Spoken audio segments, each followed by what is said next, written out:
Hello guys, কেমন আছো তোমরা সবাই? তো আমি সুস্মিতা, আমি আজ তোমাদের জন্য একটা নতুন ভিডিও নিয়ে এসেছি। তো এটা ছিল রান্না পুজোর ভিডিও। তো অনেক দিন ধরেই রান্না পুজোর ভিডিওটা আমি তুলে রেখেছিলাম, বাট সময়ের অভাবে ঠিকঠাক এডিট করাও হয়নি আর আপলোড করাও হয়নি। তো আজ ভাবলাম একটু হাতে সময় নিয়ে রান্না পুজোর ব্লগটা সেই অনেক দিন ধরে আছে, তো আজকে শেয়ার করি। তো দেখো, এখানে অনেক সবজি কাটাকুটি হয়েছিল, যেভাবে আমাদের রান্না পুজোতে অনেক কিছু রান্না হয়। তো দেখো, এখানে মাছও রয়েছে। মাছগুলো দেখো, এখানে কাকিমা হচ্ছে ভালো করে নুন হলুদ দিয়ে মাছগুলো মাখিয়ে নিচ্ছে বা ম্যারিনেট করে নিচ্ছে, যেটা তোমরা বলো। তো এখানে চিংড়ি মাছও রয়েছিল দেখো। তো আমাদের রান্না পুজোয় মেনলি চিংড়ি মাছ হয়, কাটা পোনা হয়, তাছাড়াও ইলিশ রয়েছে, এগুলোও হয়। তো তারপর দেখো মাছ ভাজা হচ্ছে। তোমরা যেন আবার কালো কড়া বলে কিছু মনে করো না, এটা আসলে মাছ ভাজা হচ্ছিল, তো তাই কালো কড়াইতে মাছটা ভাজা হচ্ছিল। তারপর দেখো বাপি আবার হাট থেকে এত এত মাছ নিয়ে এসেছে। প্রথমে অনেক মাছ ছিল, সেগুলো ভাজা হয়ে গিয়েছে। তারপরে আবার বাপি হাট থেকে মাছ নিয়ে এসেছিল, তো সেগুলো আবার আমরা কাটলাম, তারপরে কাকিমাকে দিলাম, কাকিমা ম্যারিনেট করলো। আসলে রান্না পুজো তো অনেক কিছু রান্না করতে হয়, ওই জন্য মায়ের দ্বারা একলা সম্ভব হয় না। এই জন্য আমাদের একটা পাশের বাড়ির কাকিমা আছে, ওনাদের রান্না পুজো নেই, তাই উনি আমাদের এখানে আসেন, আমাদের বাড়িতে আসেন।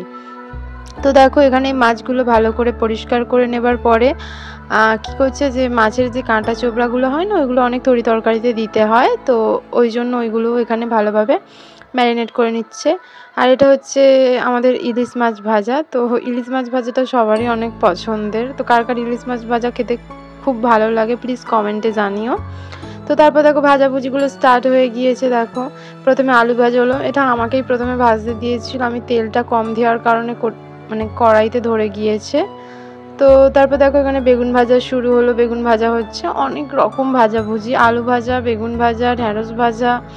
তো রান্না পুজোতে তো প্রায় 8, 9, 10 রকমের ভাজাভুজি হতেই হয়।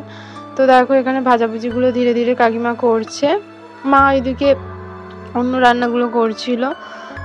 দেখো, এখানে পটল ভাজা হচ্ছে। তো পটল ভাজা প্রায় কমপ্লিট, এবার পটল ভাজাটা তুলে নেবে। দেখো, তো আলু ভাজা হলো, বেগুন ভাজা হলো, পটল ভাজা হলো। তো তারপর দেখো, এখানে এটাকে আমরা কি বলি, চিচিঙা ভাজা, চিচিঙা ভাজা হচ্ছে। দেখো, চিচিঙা ভাজাটাও কমপ্লিট, তো তুলে নিচ্ছে। তারপরে কড়াইতে দিল কলা ভাজা, যে কাঁচকলা হয় না, ওটাকেই ভাজতে হয়, একটা নিয়ম আছে, যেহেতু নিয়ম আছে তো ভাজতে হয়। মানে কলা ভাজা হলো। এটা হচ্ছে, এটা কি বলো তো তোমরা, এটা যদি বুঝতে পারো এটা কি ভাজা হচ্ছে, তো প্লিজ কমেন্টে জানিও এটা কি ভাজা। তো দেখো, এখানে এটা আলু ভাজারই মতো দেখতে, বাট এটা আলু ভাজা কিন্তু নয়। তো তারপর দেখো, এটা হচ্ছে ঢ্যাঁড়স ভাজা, অনেকে বলে ঢেন্ডি, তো ঢেন্ডি ভাজা। তো দেখো, এখানে ঢ্যাঁড়স ভাজা হচ্ছে। অনেক রকমের ভাজাভুজি কেটেছে আজ। তো দেখো, তারপরে এটা হচ্ছে উচ্ছে ভাজা, উচ্ছে ভাজা হচ্ছে। তারপরে এখানে হচ্ছে যেটা একটা 2-3 রকমের তরকারি করতে হয়, তো যার যেটা নিয়মে থাকে। তো আমাদের রান্না পুজোর নিয়ম আছে কি, একটা ঢ্যাঁড়স আলু দিয়ে একটা তরকারি করতে হয়, এছাড়া কুমড়ো পুঁই শাকের একটা তরকারি করতে হয়। রান্না পুজোয় বিভিন্ন লোকের বিভিন্ন নিয়ম থাকে। যেমন আমার মাসির বাড়ির ওখানে ওদের কি করতে হয় বলো তো, ওদের একটা ওই কালো কচুর যে ডাঁটা হয় না, তো ওটা দিয়ে একটা তরকারি করতে হয়। তো দেখো, এখানে প্রায় সব ভাজাভুজি কমপ্লিট, আমি একটু দেখিয়ে দিলাম তোমাদের। এটা হচ্ছে ঢ্যাঁড়স চচ্চড়ি, তার ভিডিও একটু ক্লিপটা নিলাম। এখানে এবার দেখো, কুমড়ো আলুর তরকারিটা বা কুমড়ো পুঁই শাকের তরকারিটা স্টার্ট করে দিয়েছে। তো দেখো, কুমড়োটা ভাজা ভাজা হয়ে গেলে পুঁই শাকগুলো দিয়ে সেটা ম্যারিনেট করে নিয়ে, যেটা ভাজা ভাজা হয়ে গেলে দেখো, এখানে ওই যে মাছের কাঁটা চোবড়াগুলো তখন বেছে রেখেছিল, তো ওইগুলোই দিয়ে দিল, একটু টেস্ট হবে তরকারির। অনেকে ইলিশ মাছের কাঁটা চোবড়া বিভিন্ন তরকারিতে দেয়, আমরা কিন্তু এখানে কাটা পোনার কাঁটা চোবড়া দিচ্ছি না, এটা কিন্তু ইলিশ মাছের কাঁটা চোবড়া। এগুলো খুবই টেস্টি হয়। অনেকে যারা একটু বড় লোক তারা হয়তো ফেলে দিতে পারে, আমরা ভাই খুব গরিবই লোক, তো আমরা ফেলি না। আমরা এখানে বিভিন্ন এমনকি ঘর যোগেও যখন ইলিশ মাছ আনা হয়, তখনও আমরা কাঁটা চোবড়াটা রেখে দিই তরি তরকারিতে দেওয়ার জন্য, একটু টেস্ট হয় বলে।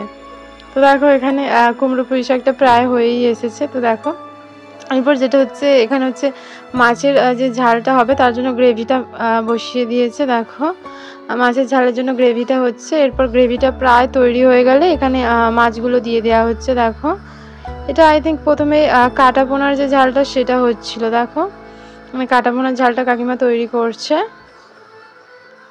দেখো, এখানে কত সুন্দরভাবে গ্রেভিটা তৈরি হয়ে গিয়েছে। আর একটা কথা কি বলো তো, বাইরে রান্না হচ্ছিলো তো উঠানে, এবার একটা রাত্রিবেলার যেরকম একটা আলোর ফোকাস, দিনের বেলা যেরকম একটা আলোর ফোকাস, সেটা তো রাতে পাবে না। ওই জন্য একটু ঠিক ক্লিয়ার আসছে না ভিডিওগুলো, তাও মোটামুটি বোঝা যাচ্ছে। দেখো তো দেখো এখানে অনেকই মাছ দিয়ে দেওয়া হয়েছে। আরেকটা কথা কি বলো তো, এটা হচ্ছে আমরা যেদিন রান্না পুজোটা হয় তার পরের দিন হচ্ছে সারাদিন রান্না হয় না, এই জন্য ওটা একটু যাতে ভালো থাকে তাই জন্য মাছের গ্রেভিটাই খুব বেশি জল দেয়নি। তারপর দেখো এখানে পায়েসটা তো রেডি, পায়েসটা দেখেই তো জিভ দিয়ে জল চলে আসবে। তো তারপরে দেখো এখানে আরেকটা যে মাছ, মানে ইলিশ মাছ যেটা, ওটা এবার তৈরি করা হবে, তো ওর জন্য গ্রেভি বানানো হচ্ছে। দেখো ইলিশ মাছের জন্য গ্রেভিটা রেডি হয়ে গেল, তারপরে ইলিশ মাছগুলো দিয়ে দিল। আমার বাপি এবছর এত মাছ কিনে এনেছে মানে বলার বাইরে। দেখো এখানে মাছের ঝালগুলো সুন্দরভাবে শুকনো শুকনো করে সাজিয়ে থালা ভর্তি করে রেখে দেওয়া হয়েছে। এবারে কি তৈরি হচ্ছে বলো তো, এবারে হবে ডাল চচ্চড়ি। আমাদের রান্না পুজোর একটা নিয়মে আছে কি ডাল চচ্চড়ি করতে হয়, মানে একটা ডালকে শুকনো শুকনোভাবে করতে হয়। এটাকে কি ডাল বলে আমার ঠিক জানা নেই, বাট এটাকে ডাল চচ্চড়ি বলা হয়। তো দেখো এখানে ডাল চচ্চড়িটা হচ্ছে, তো সুন্দরভাবে ডালটাকে একটু কড়াইতে প্রথমে ওটাকে কি বলে যে 5 ফোড়ন তেজপাতা দিয়ে যে ফোড়নটা দেওয়া হয় না, তারপরেই ডালটা দিয়ে শুকনো শুকনোভাবে নাড়া হচ্ছিল। তারপরে এবার ডালের ভিতরে যেটা মশলা হিসেবে গ্রেভিটা দেওয়া হয় তো সেটা দেওয়া হলো।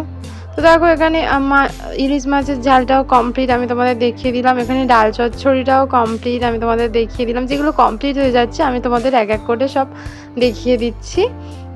তো এবারে দেখো, এবার হচ্ছে লাস্ট আই থিঙ্ক এটা ওই চালতার চাটনি হচ্ছে। আমাদের নিয়মে আছে কি চালতা, তোমরা নিশ্চয়ই অনেকেই চালতা জানো বা অনেকে হয়তো জানো না। তো দেখো এখানে চালতার চাটনি হচ্ছে। তো প্রথমেই তেল দিয়ে চালতাটা একটু ভেজে নিতে হবে। তো এখানে দেখো সুন্দরভাবে চালতাটা ভেজে নেওয়া হচ্ছে। দেখো হালকা হলুদ দিয়ে দিতে হবে যাতে একটু হলদে হলদে টাইপের লাগে, নাহলে সাদা হয়ে থাকবে।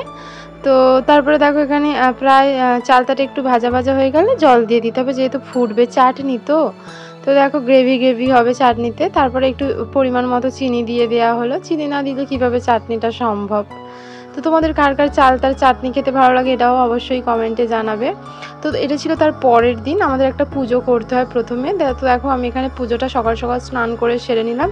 তারপরে যেটা হচ্ছে সেটা হচ্ছে লোক খাওয়ানোর ব্যাপারটা। আমাদের এখানে রান্না পুজোয় প্রতিদিন মানে প্রতি বছর যেটা হয় কি পরের দিন পান্নার দিন হচ্ছে লোক খাওয়াতে হয়। তো এই ছিল আজকের ভিডিও, তোমাদের কেমন লাগলো অবশ্যই কমেন্টে ভিডিওটি ভালো লাগলে অবশ্যই একটা লাইক করো আর সাবস্ক্রাইব করতে ভুলোই না, আমার পাশে থেকো। তো আজকে এই পর্যন্তই, টাটা।